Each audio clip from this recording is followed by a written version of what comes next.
Welcome back to another Dyno Days video. An FN2 in Milano Red on the dyno today for an Ecotech map. It's been in for a health check this morning and actually passed with flying colours. A very good example, especially underneath. So they're getting rare, but this one is a bit of a gem.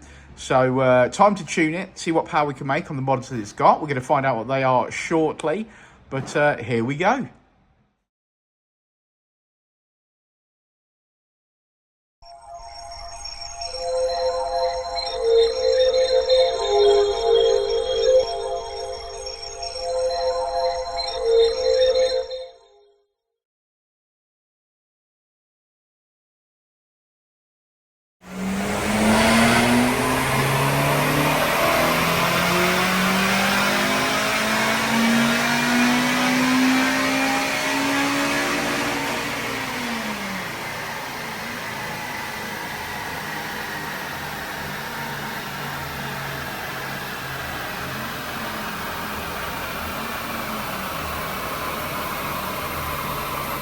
FN2 K20 actually in the house today for a health check, and we checked its oil levels.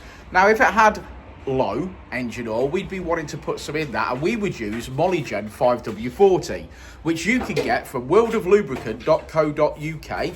Save a load of money by using the code Dyno at the checkout, and that's how it's done. So go over to worldoflubricant.co.uk, use the code Dyno, save a load of money, and keep these Hondas full of oil. Top tip.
Okay, so Milano Red FN2 came here today for a health check. So that health check went pretty well. It was actually quite a tidy one. Yeah, it was tidy. It had some sort of undercoating, I wouldn't say under seal, like a Lano guard. A Lano guard or something like that underneath. Yeah, so pretty clean and tidy.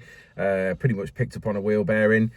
He said he got a knocking noise from the suspension. It said a little bit wavy going, like when he was on the motorway, it felt a little bit unstable.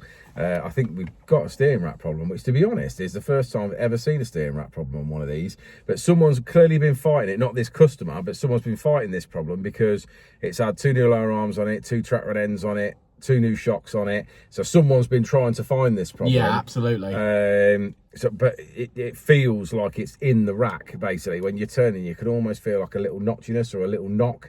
And I think it's just got a little bit of play that you're picking up, which is weird, because when it's on the ramp without load on it, you sort of have a wiggle and a pull on everything like you normally do, and you can't feel anything. But as soon as you drop it down to the floor and you notch it left to right, just very slightly, you can feel it knocking and notching on the rack. So I think it's going to want a steering rack in it.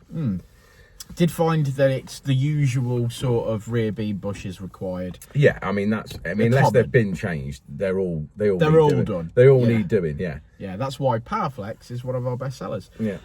Okay, so modifications wise, it's got a silicone hose and a K&N panel filter. It's got a Tegua 4-to-1 manifold mated to the stock exhaust system. Yeah, so mods are very minimal, aren't they? What did we finish on? Very minimal. We finished on 210. Have a look. I should really come into the video with that information. Yeah. 210. Yeah, the standard run was 209 and the finished run is 210. But the point here is, that with the standard exhaust on there and effectively the standard airbox, the standard airbox will flow more than that, to be fair to it, but with the standard exhaust, your first restriction is the restriction. So whilst it's got a 4-to-1, so it has made some power, it hasn't made any peak power because, well, there was the exhaust full, that's it. Sure. Which means there's plenty more power to get from better modifications, for sure. It sounds nice. Obviously, the customer didn't want any flames, etc., which is fine.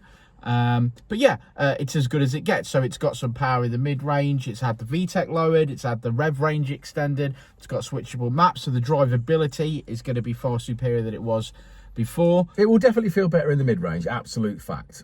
So it will feel better in the mid-range. Which is where the car lives. Yeah. But there's no peak numbers to talk about. No, but we'll show them the graph. Should we have a look at that graph? Shall we go and show them the graph? Go on then. Let's show them the graph. Okay, say it with me, guys. Red line as she came in, blue line as she leaves. And as you can tell there, lowered the VTEC, extended the rev range. We've made about 25 brake horsepower in the mid-range, which is not to be scoffed at. That's going to feel incredible. Peak numbers, as Richard said, pretty similar because of flow restriction. But yeah, really happy with that. Finishing on 210, 173. That's another one in the bag. If you've got an FN2, you want to talk to us about mods or maintenance, if you want us to fit some brakes, coilovers, or do a timing chain, get in touch. If you need to buy yourself a decent induction kit or manifold or exhaust, get in touch. It's what we do. I don't know whether you know this, but I've got an FN2 and I love it.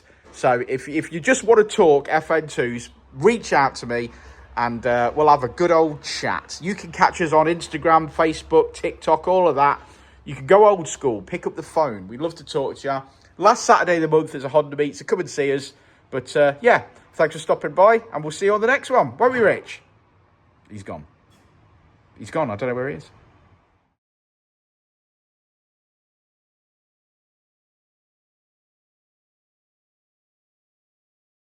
Ready to elevate your ride? Nobody does it better than Dyno Days Performance Parts. Nobody.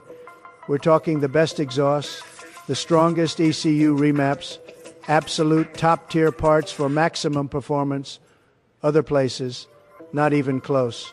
Our experts, the best in the business, give you personalized tuning perfectly matched to your driving style. It's incredible, really. People love it. Join a huge, growing community of real enthusiasts. Thousands already trust Dyno Days, smart people, great drivers, and they keep coming back. Go to DynoDaysPerformanceParts.com right now and transform your drive. Believe me, you're going to love it.